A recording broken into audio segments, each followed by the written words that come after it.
I listen hard when God swallows his words.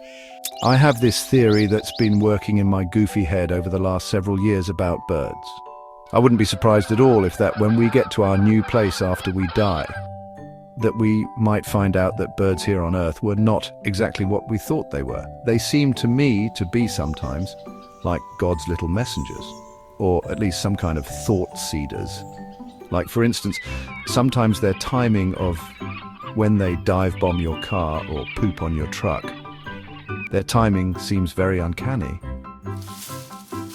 They sure are extremely ubiquitous, but yet usually also surprisingly covert.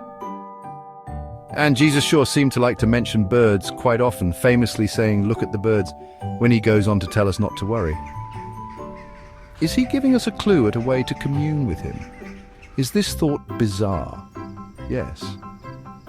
Not to mention some of the other roles birds played in the Bible, and how they are mentioned as separate creatures of God's creation several times in the creation story. I can't help but to notice that weird fact. And then, one of the strongest, most powerful imageries of the Bible. God protecting us under the shadow of his wing, mentioned in Psalm 91, among many other places. This is just a goofy theory that has been rattling around in my brain from observing birds.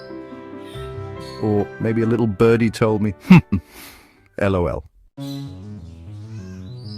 Now here's another goofy poem that supports my goofy-seeming theory.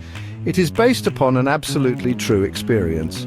Again, I listen hard when God swallows his words.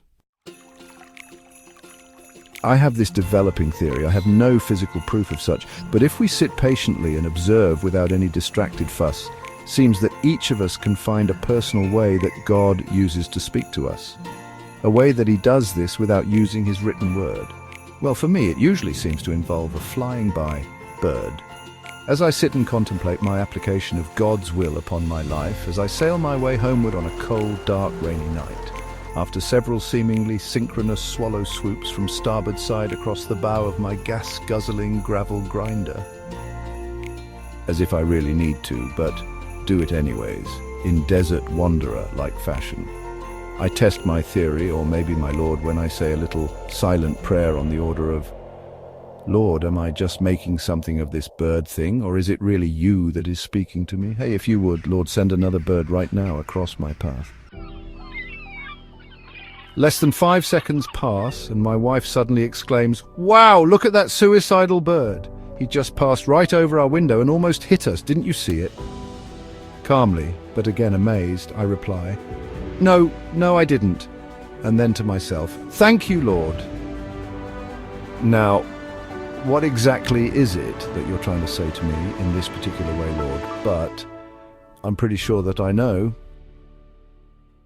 So now, whenever a bird interacts with my car in a similar fashion, I always pay special attention to the thought that I just had in my mind, or the one that I was likely just about to have. And quite often it is quite amazing. Or maybe it's just my bird brain talking. I don't quite yet know.